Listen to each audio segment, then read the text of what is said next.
In this video, I'm going to show you how to recover a deleted file from Teams. So this is the file that I want to delete.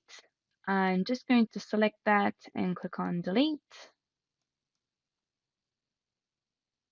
And now to get this file back, I need to click on open in SharePoint,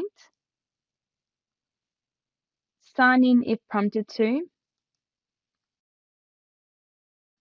click on to recycle bin,